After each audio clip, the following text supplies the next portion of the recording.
TV में मुजाहिद वेलवी आपको खुशामदीद कहता है।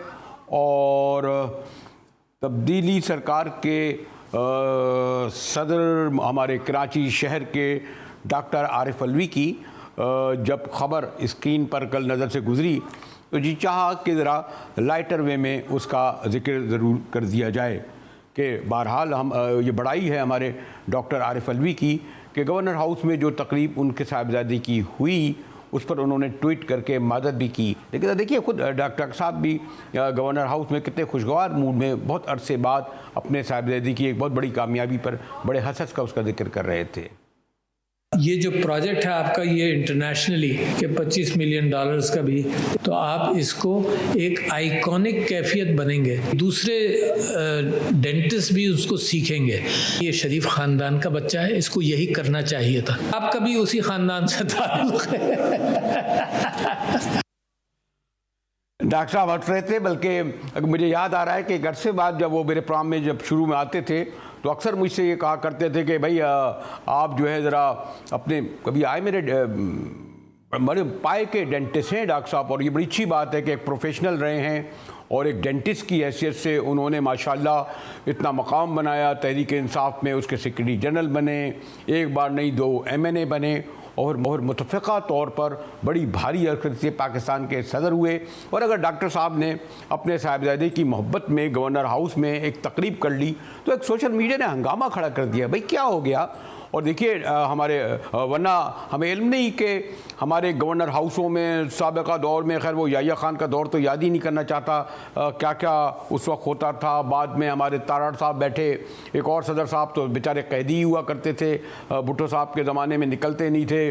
तो मैं किन किन हुजूर को याद करूँ। डॉक्टर साहब ने यही करा ना कि अपने एक बेटे की खुशी में तकरीब यहाँ कर ली, और जब उन्हें एहसास हुआ और जब उनकी तवज्जो दिलाई गई तो डॉक्टर साहब ने बड़ी खुशदिली से ट्वीट कर इस पर माजरत की कि जनाब मैंने ये तकरीब की। और बहरहाल उनके साहिबजादे भी कह रहे थे भाई तमाम खर्चा वर्चा हमने उठाया।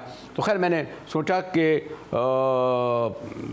असल इशू पर तो गुफ्तगू करूँगा, लेकिन डॉक्टर आरिफ अलवी की ये जो बड़ाई है उसका जिक्र भी करता चलूँ कि आमतौर पर हम नेगेटिविटी तो दिखाते हैं लेकिन मस्बत अगर कोई फौरी तौर पर एतराफ़ कर ले उसे नहीं बताते। हमारे चीफ जस्टिस साहब ने जो बहरहाल नाजात तजावुज़ात सिंध में और कराची में थी उसमें जो उन्होंने स्टैंड लिया, और ख़ास तौर पर नस्ला टावर के हवाले से एक बहुत बड़ा इशू कराची के हवाले से, सिंध के हवाले से उस बारे मुल्क में भी उठ गया। उस पर बहरहाल दो राय हैं कि जिस तरह नस्ला टावर को गिराया जा रहा था।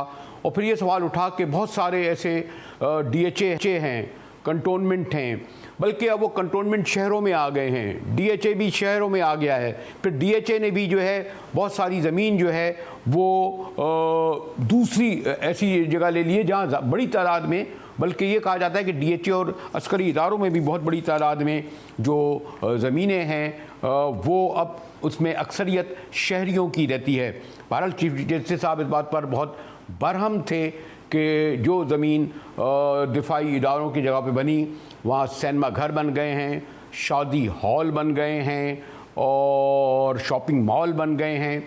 और सेक्रेटरी दिफा ने बहरहाल एक रिपोर्ट पेश की है जिसमें उन्होंने कहा है कि तीनों आर्मी के जो बहरिया और फ़िज़ाइया और आर्मी और चीफ ने ये यकीन दिलाया है कि जहाँ जहाँ कमर्शियल यानी तिजारती सरगर्मियाँ हो रही हैं उनको रोक दिया जाएगा, ख़त्म कर दिया जाएगा।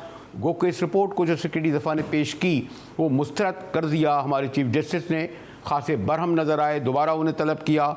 लेकिन बहरहाल एक तो अच्छी बात यह है, मेरे मेहमान ब्रिगेडियर गज़नफ़र अली हैं कि अब अदलिया हो या फ़ौज अब कोई मुक़द्दस इदारा नहीं रहा। हम इस पर अब गुफ्तगू करते हैं, हमारी सुर्खियाँ बनती हैं, हमारे आप देखते हैं कि ब्लड चलते हैं जिसमें डिफेंस की जो सोसाइटियाँ या उन पर बनने वाले इक़दाम के बारे में खुलकर गुफ्तगू होती है। ब्रिगेडियर साहब अभी मैं जो गुफ्तगू कर रहा था और आपने देखा कि सिविलियन ख़ासतौर कराची शहर में इदारों के ख़िलाफ़ कमिश्नर या बल्दिया के ख़िलाफ़ या सूबाई हुकूमतों के ख़िलाफ़ जो कुछ चीफ जस्टिस कहते थे, उन्होंने अस्करी इदारों के बारे में भी जो गुफ्तगू की है वो शायद सुर्खी बनी और एक अच्छी बात है। मैंने कहा ना कि मुक़द्दस गाय नहीं रही।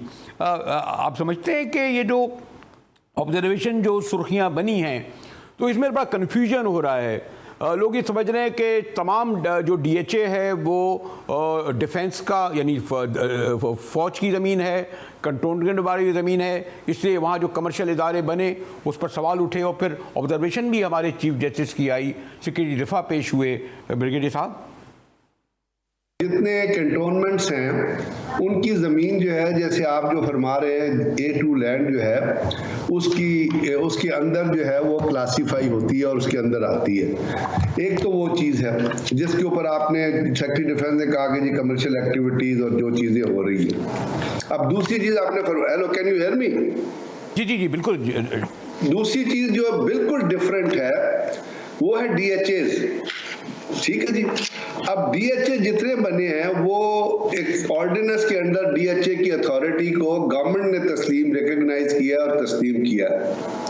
DHA जो जमीनें इस्तेमाल कर रही हैं, they are not A2 land, they are not A1 land, they are not in any type under defence lands rule and regulation. DHA जो जमीन एक्वायर कर रही है वो लोकल लोगों से एक्वायर कर रही है। जैसे आप कहीं जाते हैं और LDA बना, LDA ने क्या किया? जमीन एक्वायर की। किससे एक्वायर की? किसानों से एक्वायर की, फार्मर्स लोगों से एक्वायर की जिनकी पोजेशन थी।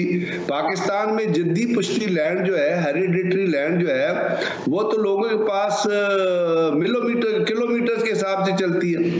मुल्तान में DHA बना, उन्होंने कोई डिफेंस लैंड पे तो नहीं बनाया, उन्होंने कहीं भी डिफेंस की जमीन इस्तेमाल नहीं की, किसी भी तरीके कार से इस्तेमाल नहीं की। अब DHA इस्लामाबाद बना था 2007 के उसका ऑर्डिनेंस है। DHA लाहौर में पहले कैंट कोऑपरेटिव हाउसिंग सोसाइटी बनी थी, जिसके बाद उसको खत्म कर दिया गया था और DHA लाहौर का एक स्पेशल ऑर्डिनेंस हुआ था 1999 में जो गवर्नमेंट ने किया था और उसको रजिस्टर किया था। एक आता है एक्विजिशन ऑफ लैंड एक्ट, जो 1894 का जो एक्ट है उसके तहत एक्विजिशन ऑफ लैंड एक्ट को बनाया गया और वो ये स्पेसिफाई करता है कि DHA जिस तरह सिविल अथॉरिटीज को मैंने आपसे कहा, LDA हो गया, CDA हो गया, KDA हो गया, HDA हो गया, हैदराबाद जितनी डेवलपमेंट अथॉरिटीज पाकिस्तान में हैं, वो जिस तरह लैंड एक्वायर कर सकती है अपने लोगों को देने के लिए, उसी तरह DHA भी सिविल लोगों से। मैं अर्ज कर रहा हूं इस वक्त कंफ्यूजन जो क्रिएट हो रही है at the highest possible level, it is between the DHA and the cantonment boards. जहां तक कैंटोनमेंट बोर्ड्स का ताल्लुक है वो सेपरेट एक्ट के तहत गवर्न होते हैं और A1 लैंड के अंदर जो आप फरमा रहे हैं शादी हाल बनाना या वो चीजें करना, वो ठीक नहीं है, चले वो ना करें आप, लेकिन इस चीज को DHA से कंफ्यूज ना करें। DHA ने जितनी लैंड एक्वायर की है पूरे मुल्तान से लेके पिंडी से लेके पेशावर, कोयटा, मुल्तान, वो तमाम की तमाम सिविलियन लोगों से एक्वायर की है। आप मोटरवे पिंडी इस्लामाबाद मोटरवे पे जाएं, पिंडी के अंदर एंटर होने से पहले एक बहुत बड़ा बोर्ड लगा हुआ है सुप्रीम कोर्ट हाउसिंग सोसाइटी। अब वो सुप्रीम कोर्ट जो हाउसिंग सोसाइटी बना रही है वो लैंड किससे एक्वायर कर रही है? वो जो रावलपिंडी के लोकल लोग हैं उनसे लैंड एक्वायर कर रही है ना। और जब सुप्रीम कोर्ट या जुडिशियल कॉलोनी या LDA कॉलोनी या आप सिविल सेक्रेटरीट कॉलोनी, जब ये सुई गैस कॉलोनी, जब ये कॉलोनीज बनाते हैं तो आप इसमें प्राइवेट लोगों को तो जमीन नहीं देते, प्लॉट नहीं देते, आप तो सिर्फ उन लोगों को देते हैं जो एम्प्लॉइज हैं उस डिपार्टमेंट के। जुडिशियल कॉलोनी में आप वकीलों को जमीन देंगे, बाकी LDA देगा तो वो तो, लेकिन जो DHAs हैं उनके अंदर तो कोटा उन्होंने तफवीज किया है कि उसके अंदर 20% सिविलियंस अप्लाई कर सकते हैं। तो DHA तो बिल्कुल अलग है। ब्रिगेडियर साहब यकीनन दुरुस्त फरमा रहे हैं कि इसमें बड़ा कन्फ्यूजन है, इबहम पाया जाता है। और अब तो जो शहर के जो कंटोनमेंट है वहाँ पर इलेक्शन भी आम लोग लड़ते हैं, यानी अब कंटोनमेंट तो हमारे इर्द गिर्द मौजूद है। वो तो पुराना ज़माना था ना, कंटोनमेंट अलग होती थी, शहरी इलाका अलग होता था। इसी तरह DHA और क्लिफ्टन गड़बड़ हो गए, फिर DHA हैदराबाद में चला गया है, DHA एक, तो ये तो खैर ये इबहम मौजूद है। लेकिन DHA के साथ जो बाकायदा अस्करी 1 हुआ, अस्करी 2 हुआ, अस्करी 3 हुआ, अस्करी 4 हुआ, मतलब हमने देखा कि अस्करी 1 में एक सिनेमा घर है जिसकी तरफ निशानदेही भी करी है उन्होंने कि फिर हमने एयरबेस या बहरान वहाँ जो है वहाँ पे भी बहरहाल शादी घर थे, वो जो जहाँ पर तालिबान ने एक ज़माने में बड़ा ज़बरदस्त दहशत गर्दों ने हमला किया था। म्यूज़ियम वहाँ पर हो रहा है, वो तो बड़ा सेंसिटिव एरिया है। और चीफ जस्टिस की ऑब्जर्वेशन थी ना कि पता चला कि क्या शादी भाग रहे हैं, तो इसका जिक्र हो रहा है। ये जो आप बिल्कुल बजा फरमा रहे हैं, लेकिन इसको ये एक कन्फ्यूजन है, इबहम है, और टीए और हमारे मोहतरम एहतराम चीफ जस्टिस साहब ने जो ऑब्जर्वेशन दी उससे इबहम कम नहीं हुआ, बढ़ाएगा ब्रिगेडियर साहब जी। सर वहां पे एक एक्ट, हर जगह पे लैंड कोऑपरेटिव एक्ट के तहत एक एक्ट है जिसको आप कहते हैं conversion of property to different use. अच्छा, आप उस एक्ट को खत्म कर दें ना। खत्म क्यों नहीं किया आपने अभी तक? There is an act which calls as conversion of property to different use. उसके अंदर प्रोडक्टिव्स हैं मुख्तलिफ लोगों के। ये तो आज आप ये चीजें सुन रहे हैं ना। ये सैनमा की बात कर रहा हूं मैं, सैनमा घर और ये चीज है तो कैबिनेट को चाहिए, हुकूमत को चाहिए, लोगों को चाहिए कि वो इस एक्ट को खत्म कर दें। हमने अभी तक एक्ट तो लैंड एक्ट तो बनाया नहीं है। हम लैंड एक्ट जो कर रहे हैं वो 1894 के मुख्तलिफ क्लासेस को लेकर हमने लैंड एक्ट बना दिया। तो आपने जब तक अपनी रेगुलेशंस पूरी नहीं की हैं, रूल्स पूरे नहीं किए हैं, तो एकदम ऑन वन फाइन मॉर्निंग अगर आप ये चीजें करेंगे तो आपको रिवर्सल में जाना पड़ेगा। फिर अब अस्करी कॉलोनी, जिस तरह मैंने आपसे बताया कि गवर्नमेंट की जिम्मेदारी है ना कि वो स्टेट की जिम्मेदारी होती है कि लोगों को वो रोजगार भी प्रोवाइड करे और रहने की जगह भी प्रोवाइड करे। अगर आपकी एलडीए नहीं होगी, सीडीए नहीं होगी, मुख्तलिफ सोसाइटीज नहीं होगी, तो बॉम्बे की तरह और दिल्ली की तरह लोग फुटपाथ पे रह रहे होंगे और स्लम्स कॉलोनी बनी होंगी यहाँ पे भी, जहाँ पे ना आपका बाथरूम होगा ना फैसिलिटीज होंगी। ये तो गवर्नमेंट की मदद कर रहे हैं, अदारों की मदद कर रही है मुख्तलिफ सोसाइटीज और मुख्तलिफ जगह जहाँ पे वो लोगों को अकोमोडेशन भी प्रोवाइड कर दिया। अस्करी की आपने बात की, तो अस्करी के अंदर क्या है कि वहाँ पे सिविलियंस जो है वो प्रॉपर्टी नहीं खरीद सकते या घर नहीं खरीद सकते। There is a provision which has been provided कि जी अगर कोई बेचना चाहता है अपना घर वहाँ पे जाकर सिविलियन भी रह सकता है। तो उसके ऊपर उन्होंने कहा कि जो कमर्शियल एक्टिविटी की होगा अपना आप उसको स्टॉप कर दें by regulation. Conversion of property act to different use को खत्म कर दीजिए आप, तो फिर नहीं होगा।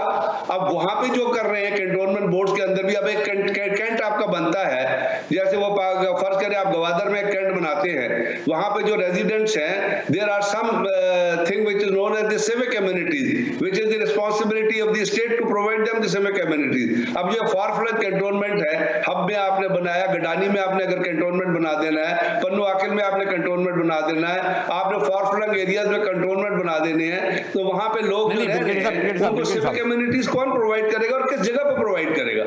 वो गवादर में अगर आप रह रहे हैं तो समंदर में तो नहीं प्रोवाइड करेगा ना।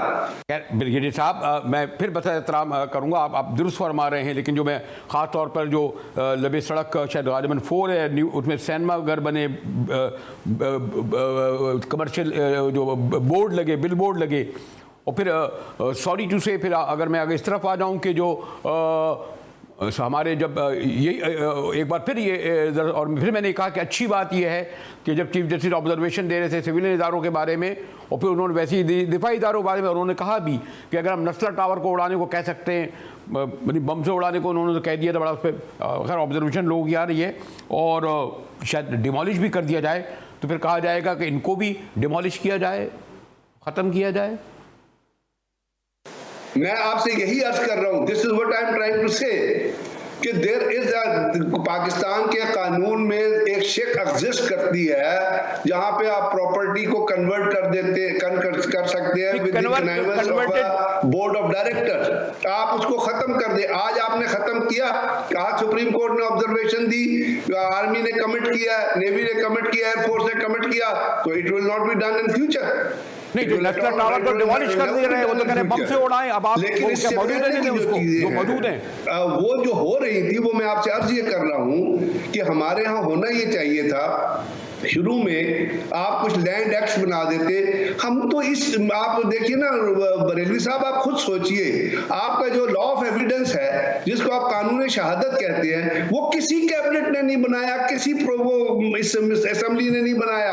आपने 1834 के एक्ट को ज़ियाउल हक के जमाने में उसका लॉ ऑफ एविडेंस का नाम चेंज करके उसको रख दिया है कानून शहादत। उसके अंदर जब आप क्लॉजेस पढ़ते हैं तो वो 1830, 1837 और 1832 से डील करती है, अंडर क्लॉज 1832।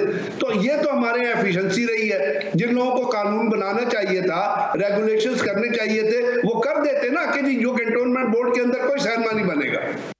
शुक्रिया ब्रिगेडियर साहब। मैं वैसे बहरहाल आपने जिस तरह केस लड़ा है, मुझे तो चाहिए आपको तो चाहिए यानी बल्कि वो जो इदारे जो केटी दिफा या बाकी और लोग खड़े हैं उसकी जगह वैसे तो वकील आपको पेश होना चाहिए, जिसलिए कि आपने बड़े मजबूत तरीके से ये केस रखा है कि आप सही दुरुस्त फरमा रहे थे कि लॉज को चेंज किया जाए, जो पुराने लॉज थे और ये तमाम लॉज को फॉलो करते हुए ये जो तामीरात हुई हैं। और ये भी आपने बहरहाल इतराफ़ किया कि अगर ये जो इदारे गलत बने हैं उनको हटा दिया जाए। जहाँ अभी मैं गुफ्तगू कर रहा था दिफाई इदारों पर, और एक और हसास यानी जिसे कहते हैं मुक़द्दस गाय इदारा जुडिशरी है, दो जजेस जिस तरह एक दूसरे से दस्तो गरेमा नज़र आ रहे हैं। बहरहाल दोनों रिटायर्ड हैं, अच्छी बात ये है। वैसे तो एक और बात ये भी है कि हमारे जैसे फ़ायज़ ईसा जो सिटिंग जज हैं वो भी जो है वो जब गुफ्तगू कर रहे होते हैं तो लगता है कि बाद वक्त सॉरी सही से आगे कुछ नहीं कहूँगा, जजों का मामला है ना, बगैर गुफ्तगू करेंगे। मशहूर ज़माना पता नहीं बदनाम ज़माना कहूँ, वो जो स्कैंडल बन गया है जस्टिस साकिब निसार की वीडियो के बारे में, मगर एक ब्रेक के बाद हमारे साथ रहिएगा।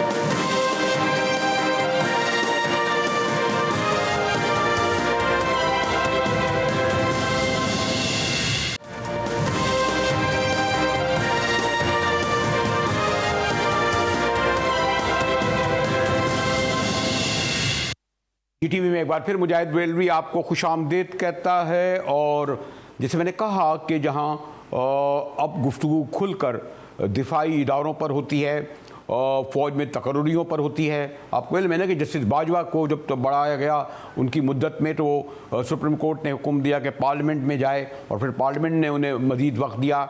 और अभी DGI के सिलसिले में ये तक आया कि DGI का प्राइम मिनिस्टर ने इंटरव्यू लिए। इस तरह की खबरें पहले नहीं आती थीं। और ये जब मैं इस पे आ रहा हूँ तो मुझे ज्वाइन किया है हमारे मोहतरम क़मरुज़्ज़मा कायरा साहब ने। कायरा साहब, वैसे तो गुफ्तगू करना चाह रहा था, बड़ी आजकल मज़ेदार अब तो जुडिशरी और हमारी फ़ौज जो है वो मुक़द्दस गाय नहीं रही, इस पर अब गुफ्तगू होने लगी है। जैसे गुलजार साहब खुल के बात कर रहे थे, मैं आप पर इस पर भी आना चाह रहा था ज़रा। ये जो हमारे मोहतरम काबीना के तर्जुमान ने कहा कि इलेक्शन कमीशन को फ़ंड नहीं दिए जाएंगे अगर उन्होंने EVP पर इसके ज़रिए नहीं अपनाया, क्या कहेंगे, क्या ऐसा होता है कायरा साहब? बरेलवी साहब, गुजारिश ये है कि ये जो हमारे वजीर साहब हैं ये बड़े बाकमाल आदमी हैं, ये अक्सर इस तरह की बात करते रहते हैं, ये इनके वतीरा है। और ये चीज़ों को मुतनाज़ा बनाना जब गवर्नमेंट का मकसद हो तो फिर उसके साथ यही सलूक हो सकता है। बड़ा सिंपल इशू है कि आइन इलेक्शन कमीशन को कायम करने का इख्तियार देता है, उसको ऑटोनॉमी देता है। आइन उसको वो इख्तियारात देता है, उसकी ड्यूटी देता है कि उसने करना क्या है। इलेक्शन कराना, फ्री एंड फेयर कराना, ट्रांसपेरेंट कराना, जदीद तरीन तरीके से कराना, ये इलेक्शन कमीशन का काम है। हुकूमत वक्त इलेक्शन कराने की बिल्कुल मैंडेट नहीं रखती। उसके मुतल्लिका कोई कानून साजी करके आप इलेक्शन कमीशन के हाथ नहीं बांध सकते। ये जो कुछ कर रहे हैं गलत कर रहे हैं। और इन्होंने 200 जो आइन का जो जो जो जॉइंट सिटिंग के रूल्स हैं, उन रूल्स में रूल 10 बड़ा वाज़ेह है, ओपनली कहता है बरेलवी साहब, बल्कि आप अपने कहिए स्टाफ को वो निकाल के आपके सामने रखें। वो कहता है कि if A bill is passed by the joint sitting by the majority of the total membership of both the houses, the bill will go to the president through the secretary of the National Assembly for assent. Total numbers, not the sitting members. ये बात बड़ी वाज़ेह है। और total number क्या है? 342।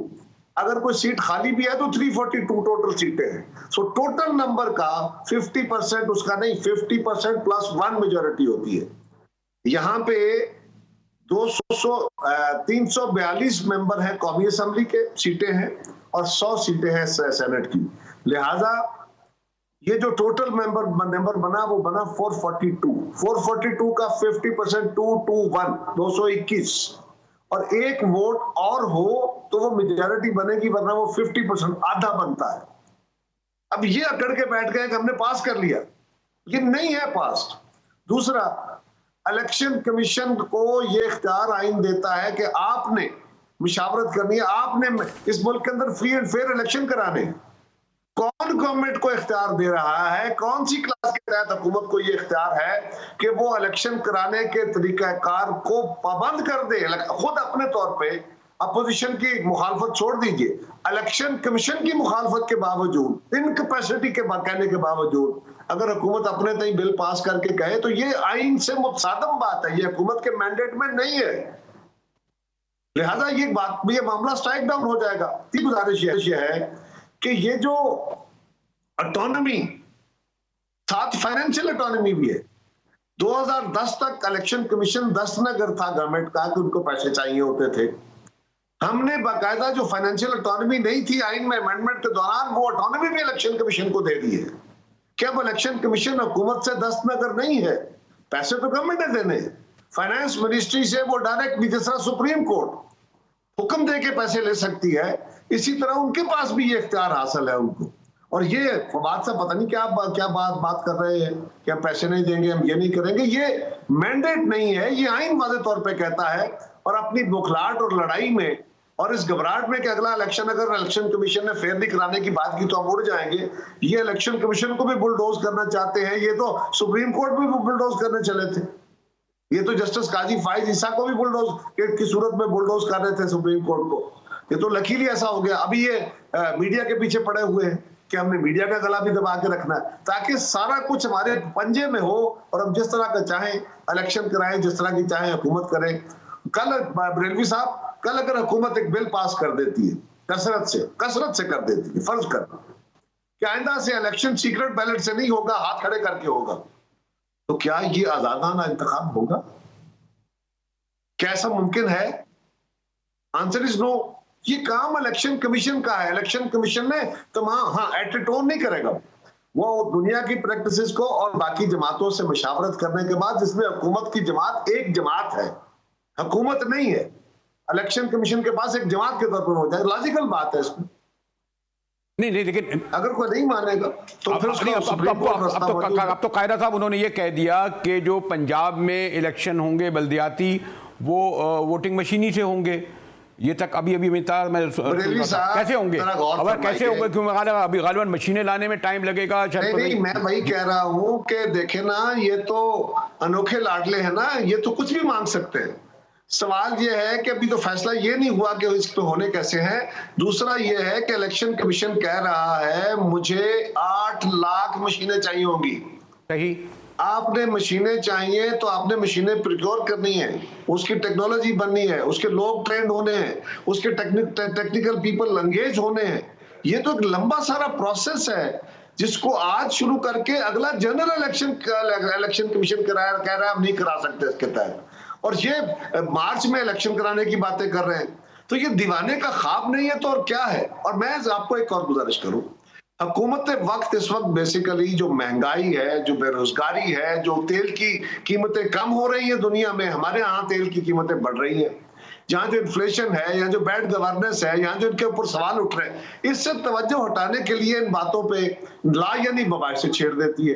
अब ये एक लायानी मुबाहिसा है ताकि मीडिया का टाइम ज्यादा उधर लगे, हम मीडिया के खिलाफ जो लेकिन कायरा साहब वो ये कहते हैं कि जो बहुत ज़्यादा जोर दिया जा रहा है इस इलेक्ट्रॉनिक मशीन पर, कहते हैं जी वो जो आपके जो रिवायती घराने थे, सॉरी टू से मैं नाम नहीं चाह रहा था, वो कुरैशी हुए, गीलानी हुए, जकरानी भी हुए, बिजरानी हुए, और ख़ासतौर पर शरीफों ने पंजाब में वो जो उनके पास शनाख्ती कार्ड बने हुए हैं, और वो जत्थे के जत्थे, जो खुद मैं देख रहा था कि प्राइम मिनिस्टर ही कह रहे थे कि जनाब इनके जो एक ठप्पा बरदार वोटर्स हैं, इनके हारी वोटर्स हैं, इनको पहले एक ही दिन एक हल्के से दूसरे हल्के से, दूसरे हल्के तीसरे हल्के से चौथे हल्के पहुंचाते हैं, और इसका तरीका यही था कि हम कोई जदीद तरीका लाते, यानी जो इसीलिए रवायती घराने बार बार चाहे कोई भी इलेक्शन हो 70% इलेक्टेबल, सॉरी टू से कायदा साहब 70% इलेक्टेबल तो जीतते ही है ना, चाहे नून लीग की हो, चाहे इमरान खान की हो, चाहे आपके जमाने में हो।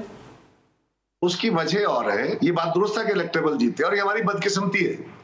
इस मुल्क के अंदर जब सियासी जमातों को तोड़ तोड़ के कमजोर कर दिया जाएगा, जब बार बार इंटरवेंशन होंगी, जब सियासत को चलने नहीं दिया जाएगा, तो फिर ये जो आर्जी तौर पे ये जो कम अकल किस्म के लोग, ये जो मुफाद परस्त टोले हैं, यही आगे आएंगे ना, फिर चंद खानदानों की आदमियत हो जाएगी, फिर इलेक्टेबल का रूल राज होगा।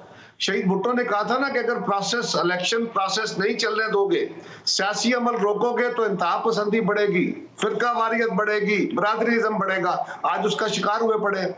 बरेलवी साहब, बड़ी सिंपल गुजारिश है कि अगर ये कह रहे हैं कि जी हमने तो ये कह दिया है, इस पे अमल होना है, ये मुमकिन नहीं है। हाँ, मैंने कहा आपको कि ये सिर्फ तवज्जो हटाने की बात कर रहे हैं। अब आप फरमाइए, इस वक्त हमारी जो वोटर लिस्टें हैं, हाँ डुप्लीकेशन बहुत थी। 2010 में हमने जब इलेक्शन कमीशन के साथ मुशावरत करके उनकी तजवीज पे हमने नादरा को एंगेज किया और नादरा के डाटा के मुताबिक लिस्टें बनी, तो जो डुप्लीकेशन थी, जो ट्रिप्लीकेशन थी, वो खत्म हो गई। अब तो नादरा के आईडी कार्ड के मुताबिक वोट बनते हैं, अब तो डुप्लीकेशन नहीं है। ये पता नहीं कहां आगे बैठ के बातें करना शुरू कर देते, पता इनको नहीं है, और सिर्फ ये तसादम करना चाहते हैं, ये मुआशरे को उन बहसों में उलझाना चाहते हैं जिनका आज कोई ताल्लुक नहीं है, सिर्फ इसलिए कि इसके जरिए वो कल जिस वक्त जो महंगाई है, बेरोजगारी है, जो लोग इनसे तंग हैं, उनकी तवज्जो कहीं बटी रहे, बस, और कोई वजह नहीं। तो आपके ख्याल में ये जो सॉरी टू से ये भी एक आईनी और कानूनी मसला है कि क्या हुकूमत इलेक्शन कमीशन को तो हम समझते हैं इंडिपेंडेंट होता है ना, जो भी उसको बजट मिलता है या बजट होता है वो तो आइन सब तय होता है। ये किसी हुकूमत के किसी प्राइम मिनिस्टर के सवाबदीद में नहीं होता ना कि वो इलेक्शन कमीशन का बजट रोक ले या उसको मजबूर करे कि यही सब कुछ करो। तो इसको तो मेरे ख्याल में ये अदालती तौर पर, आइनी तौर पर ये कोर्टों में चैलेंज किया जा सकता है ना कि कोई हुकूमत इलेक्शन कमीशन जिसे वो आज़ाद कहते हैं उसके कैसे रोक ले। अदालतों में तो ये बात चैलेंज होगी। लीडर ऑफ द अपोजिशन को सारी अपोजिशन ने मैंडेट दिया हुआ है, वो उस पर मशावरत कर रहे होंगे और यकीनन चैलेंज करेंगे। लेकिन अदालतों में चैलेंज या पार्लियामान में चैलेंज के अलावा एक बड़ी सिंपल लॉजिकल बात है, हुक्मरान जमात एक फ्रीक होती है इलेक्शन में। अगर आज की हुक्मरान जमात, अगर फर्ज करें कि कल किसी जमात के पास 2/3 अक्सरियत आ जाती है सेनेट में और कौमी असेंबली में, और वो अपनी मर्जी से कहती है जी इलेक्शन कमीशन खत्म, आइंदा से हमारे मुल्क के अंदर यक जमाती निजाम होगा और मेरी जमात के अंदर जो इलेक्शन होगा उसको जीतने वाला वजीर आजम होगा, तो क्या ये काम चल जाएगा? क्या ये कानून प्रिवेल कर जाएगा? Answer is no. ये दीवाने के ख्वाब है, क्या किया जाए इनका? तो अगर मैं आपसे ये कहूं कि आप लोग ये कहते हैं, बल्कि आप लोग क्या कहते हैं कि आमतौर पर ये कहा जाता है कि जनाब यानी ये तो नहीं हो सकता, यानी मैं पहला हिस्सा ये कहूँ, दूसरा भी कहूँगा कि आप किसी भी सूरत में होते हैं, आप कहते हैं जी इलेक्शन में तो हम हिस्सा लेंगे। और मुझे याद है कि आज तक पीपल्स पार्टी इस बात पर पछतावा करती है कि उसने 1985 के जो गैर जमाती इलेक्शन थे उसमें हिस्सा नहीं लिया। अब अगर ये आइन का हिस्सा ये बनी गया है कि वोटिंग जो है इलेक्शन वोट के हुई, आप बाइकाट तो नहीं करेंगे, आप इसमें भी जाएंगे? सर, ये ऐसा नहीं है, ये गलत कानून है, ये चैलेंज होगा, ये नहीं चल सकेगा और गवर्नमेंट भी जानती है नहीं चल सकेगा। मैंने अर्ज किया ना, वो सिर्फ तवज्जो हटाने के लिए ये मुबाहिसे कर रहे हैं, और मेरे लीडर ने तो बाकायदा on floor of the house कह दिया कि अगर आप इस तरह हट धर्मी के साथ अगला इलेक्शन इस तरह कराना चाहते हैं तो मैं आज कह रहा हूं अगला इलेक्शन मुतनाज़ा होगा, हम नहीं मानेंगे। ये तो बातें हो चुकी। अच्छा, नहीं, लेकिन आपको भी इल्म है कि आप इलेक्शन के चाहे किसी भी सूरत में होगा उसमें जाएंगे? नहीं, उन्होंने कहा कि बिलावल साहब ने on floor of the house कहा कि अगर आप इसके तहत इलेक्शन कराना चाहते हैं तो मैं आज कह रहा हूं कि अगला इलेक्शन मुतनाज़ा होगा, अगला इलेक्शन झुल्लू वाला होगा। इलेक्शन तो तमाम ही मुतनाज़ा होते हैं, इलेक्शन तो तमाम ही मुतनाज़ा होते हैं, झल्लू वाले होते हैं। वो तो नहीं, आपने ये तो नहीं कहा कि अगर वोटिंग के अगर मशीन के जरिए होंगे तो आप बाइकाट करेंगे? रिजवी साहब, मैं क्या कह रहा हूं, बाइकाट का वक्त तो बहुत दूर है। सवाल ये है कि ये कानून क्या दुरुस्त है, पहले तो उस पर बात करें। वो तो हो गया ना कानून गलत, लेकिन इन्होंने तो कहा कि हम जाएंगे। नहीं जा सकते। इलेक्शन कमीशन क्या कह रहा है? इलेक्शन हुकूमत ने कराने, फवाद चौधरी ने कराने, इलेक्शन कमीशन ने कराने। इलेक्शन कमीशन कह रहा है नहीं हो सकते, फिर क्या करेंगे? इलेक्शन सॉरी टू से अगर एक और बात बताएं, मुझे एक और बात बताएं। अगर कल हुकूमत ये बिल पास कर देती है कि पाकिस्तान रेलवे एक मैग्नेटिक ट्रेन चलाए और अगले 6 महीने में चलाए, और जो लाहौर से कराची या इस्लामाबाद से कराची तक का सफर है वो 3 घंटे में तय हो, इलेक्शन ये बना दिया, कानून बन गया, वो चीख रहे हैं कि भाई मेरे पास ना ट्रैक है, ना मशीन है, ना गाड़ी है, ना बंदे हैं, ना ट्रेंड स्टाफ है, मैं नहीं चला सकता, तो क्या गाड़ी चल जाएगी? पाकिस्तान में सब कुछ हो सकता है कायरा साहब। पाकिस्तान में 10 साल ज़िया-उल-हक भी गुजार चुका है, पाकिस्तान में 10 साल मुशर्रफ भी गुजार चुका है, पाकिस्तान में 10 साल अयूब खान भी गुजार चुका है। पाकिस्तान गुजारे ना उन्होंने, और अदालतों ने उन्हें कबूल दिया। इलेक्शन कमीशन ने ऐसे रेफरेंडम करवाए जिसमें फौजियों को 99% वोट मिले, जजों ने उस पर ठप्पे लगाए। हुआ है कायरा साहब, सॉरी आपसे नहीं कह सकता मैं, मैं इलेक्शन कमीशन का वकील नहीं हूं। इलेक्शन कमीशन का माजी बड़ा बुरा है, इसमें कोई शक नहीं है, वो उसका फ्रीक है इलेक्शन खराब होने का। लेकिन सवाल यह है कि आप जब मुझसे पूछ रहे हैं तो मैं आपको अपनी दानिश में जो कुछ है वो बयान कर रहा हूं। हो सकता है आप मुझसे एग्री करें, हो सकता है वो दुरुस्त हो सकता है वो ना हो सकता है मेरे साथ हुकूमत मेरी मुतमईन हो ना हो, ये कोई जरूरी नहीं। मैं तो आपको अपनी राय दे रहा हूं कि मेरी दानिश में क्या। लेकिन मैं कंक्लूडिंग क्वेश्चन कर रहा हूं, क्योंकि पाकिस्तान की सियासी तारीख ऐसी रही कि फौजी डिक्टेटरों के जो चाहे रेफरेंडम हुए, इलेक्शन हुए, उसे इंडोर्स अदालतों ने किया, पार्लियामेंटों ने किया जैसे भी, और मैंने मिसाल दी मुशर्रफ की, उससे पहले ज़िया-उल-हक की। इसलिए अगर आप 2 बार हर एक ने रेफरेंडम कराए, ये इसी इलेक्शन कमीशनरों ने कराए, इन्हीं अदालतों ने उन्हें इंडोर्स किया, ये भी तो तारीख है। तो आप ये कह रहे हैं कि जनाब इलेक्शन कमीशन देखिए बरेलवी साहब, ये तारीख तो है। अर्ज ये है कि हमारी सुप्रीम कोर्ट ने बड़े गलत फैसले किए माजी में, मार्शल लॉ को एंडोर्स किया, ये बात दुरुस्त है। तो क्या हम उस पर एतबार करना छोड़ दें? एक मेरा और आपका मुबाहिजा होगा तो मैं यही कहूंगा ना, सुप्रीम कोर्ट को ये नहीं करना चाहिए था और आज भी ये नहीं करना चाहिए। इसी तरह मैं कह रहा हूं इलेक्शन, और आज इलेक्शन कमीशन तो खुद चीख चीख के कह रहा है, जो बातें मैं कह रहा हूं वही वो बातें कह रहे हैं। सो इसके बावजूद कि इलेक्शन कमीशन का माजी दागदार है, अच्छा नहीं है, उस पर गलत फैसले भी हुए, गलत काम भी हुए, लेकिन आज अगर वो कह रहे हैं कि ये काम हमारी कैपेसिटी से बियॉन्ड है, इंटेंशन तो बात का इशू है ना। शुक्रिया मोहतरम कमरुज़्ज़मा कायरा साहब, मेरे ख्याल में इससे ज़्यादा मैं उनसे इसलिए आर्गू नहीं कर सकता कि बड़े सीनियर सीजेंट, बड़े मुतवाज़न सोच रखते हैं और बड़े महज़ब अंदाज में, जैसा कि आपने देखा, अपनी बात रखते हैं। मिलते हैं एक ब्रेक के बाद, हमारे साथ रहिएगा।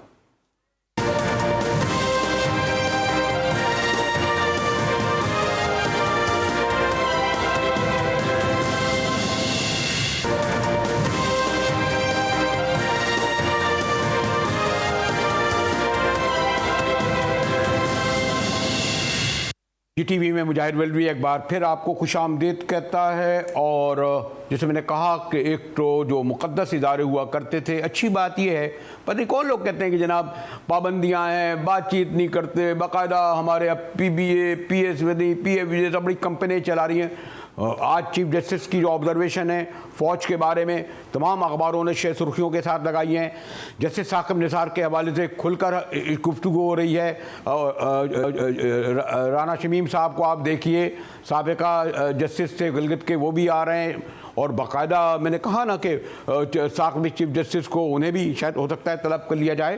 तो ये इस एतबार से मीडिया के हवाले से खुशाइन बात करार दी जाएगी कि जुडिशरी हो या आर्मी, अब इस पर गुफ्तगू हो सकती है।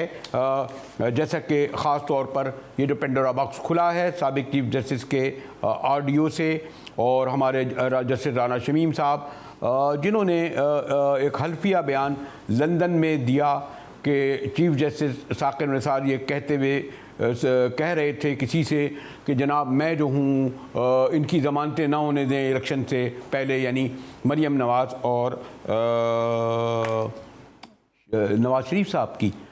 वैसे तो वो मुझसे ये कह रहे थे हमारे मोहतरम राना शमीम साहब के जस्टिस के साहिबजादे कि आप मुझे उन्हें बेटा ना कहें, मैं एक वकील की हैसियत से पेश हो रहा हूँ। सॉरी, अब ये तो शुक्रिया आप आए एहसन, लेकिन क्या कहना तो पड़ेगा ना। बहरहाल फ़ख्र की बात है, जस्टिस साहब का बड़ा नाम था, मैं जानता हूँ, बड़ी उनकी बैकग्राउंड के साथ, और ये अच्छी बात है कि, और अब बड़ी रिवायत भी रही है हमारे यहाँ, बेशतर जजों के बेटे वकील होते हैं, फिर बाद में जज भी हो जाते हैं। तो ये बताइए एहसन कि जो साबिका अब ये कहा जाता है, और कल जस्टिस असद ने ऑब्जर्वेशन भी दी कि 3 साल बाद क्यों राना शमीम साहब को ये ख्याल आया कि वो अपना हल्फिया बयान जो हैं या इस बात को डिस्क्लोज़ करें कि चीफ जस्टिस ने गिलगित में बैठकर छुट्टियां जब गुजारने आए थे, आप यानी उनसे यानी नारा शमीम से ये कहा कि ये जो बात कही जा रही है नवाज शरीफ या मरियम बीबी के बारे में, तो ये यानी आप ये इंतजार करें, यानी साबिका जज और साबिका जनरली ऐसे होते हैं जिनके बारे में जो चाह कहा जाए। भाई अगर 2 साल पहले जब वो थे हमारे जस्टिस आकिब निसार, उस वक्त ये बात कहते हैं ना कि अब हुआ था। जी हसन रिलवी साहब, सबसे पहले तो अगर आप इसको याद करें कि ये इवेंट कब का है, ये इवेंट तब का है कि मेरे ख्याल से जब दोनों जजेस साहिबान ऑलमोस्ट रिजाइन वो रिटायर होने वाले थे कुछ अच्छे बाद, कुछ साल के अंदर ही, तो ऑब्वियसली सोचने समझने के लिए टाइम चाहिए होता है। उससे पहले आपको एक इवेंट और भी याद है, शौकत अजीज सदीकी साहब ने भी यही कुछ कहा था, और उनके साथ क्या हुआ, वो तो हाजिर सर्विस थे, उनको तो अपनी जॉब से फारिग कर दिया गया, उनके किसी के खिलाफ तो कोई केस नहीं चला, लेकिन उनके अपने खिलाफ सुप्रीम जुडिशल काउंसिल में केस चल गया। तो आप ये देखिए ना, पहले इवेंट्स क्या होते रहे, तो सोचने समझने में टाइम तो थोड़ा रिक्वायर्ड था ना रेलवे साहब। I hope you can understand. आप तो माशाल्लाह खुद एक बहुत मैच्योर जर्नलिस्ट हैं, आप तो इन पोजीशंस की नेचर और इनकी निटिग्रिटी और इनके कॉन्सिक्वेंसेस से काफी वाकिफ हैं कि पॉलिटिकल डायनेमिक्स पूरा चेंज हो जाएगा अगर कोई इंक्वायरी बैठ गई और कंफर्म हो गया कि वो बात ऑडियो लीक्स और सब सही।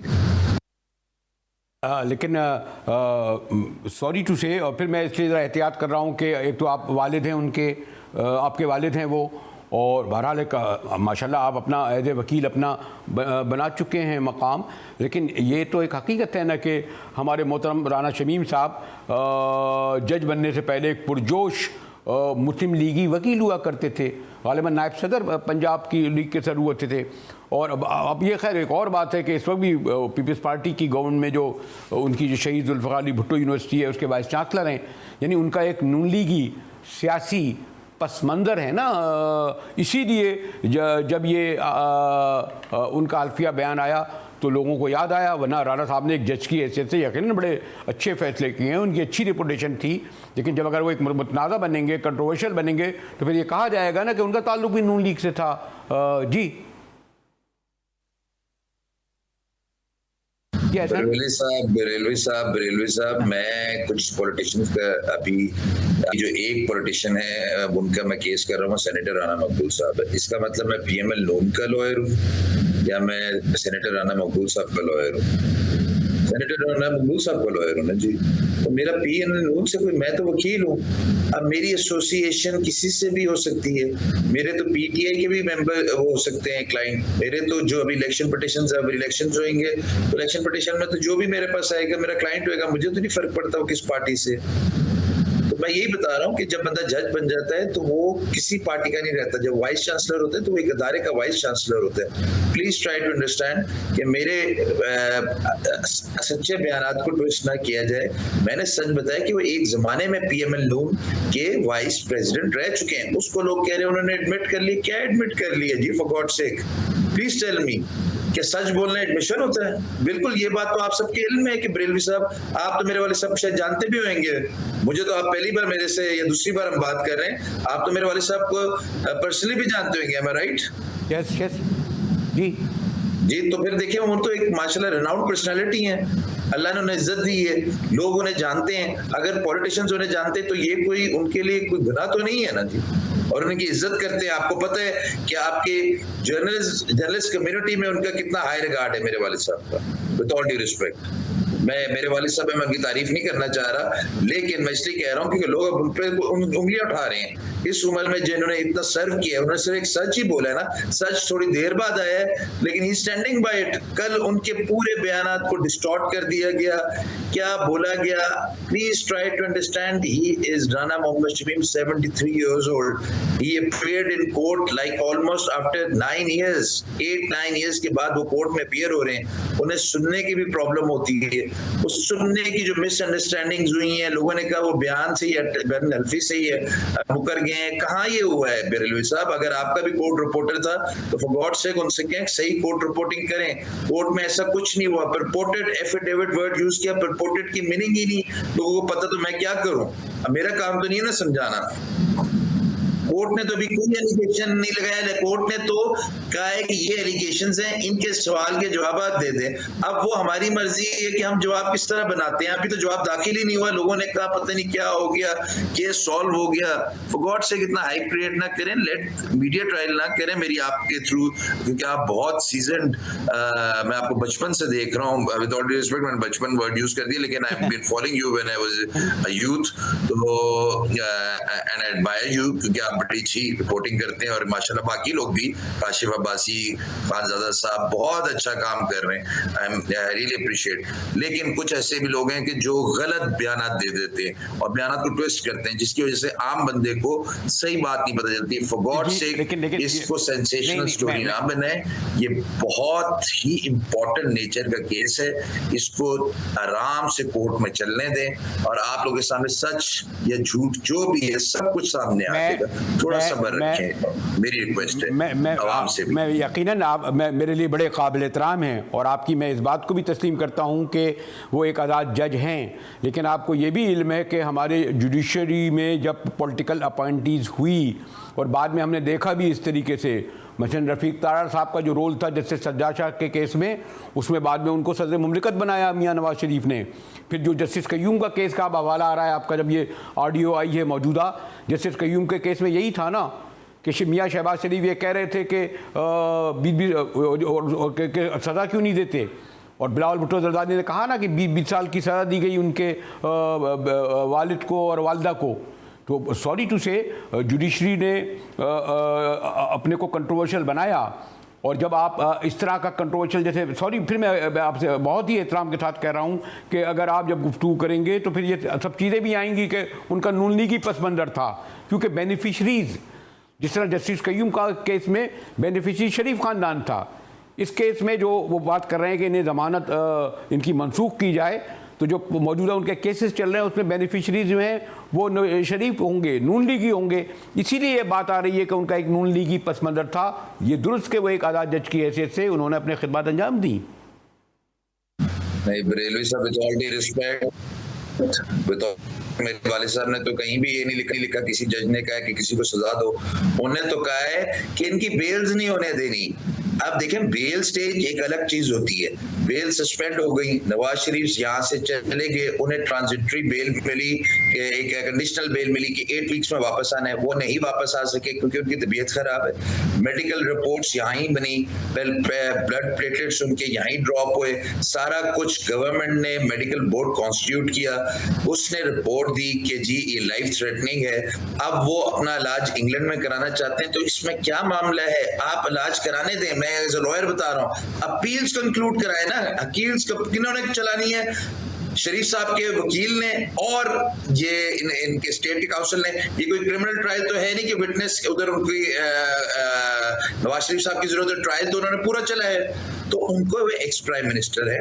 मैं फिर एक और ड्यू रिस्पेक्ट से कहता हूं कि अपने बुग्जों को आप अपने दिलों में रखें, उनको एक ऑनर दें, उनको रिस्पेक्ट दें। हाँ, उनके खिलाफ केस साबित हो जाए तो उन्हें सजा दें, केस नहीं साबित होता तो उनको बड़ी इज्जत से उनसे माफी मांगे।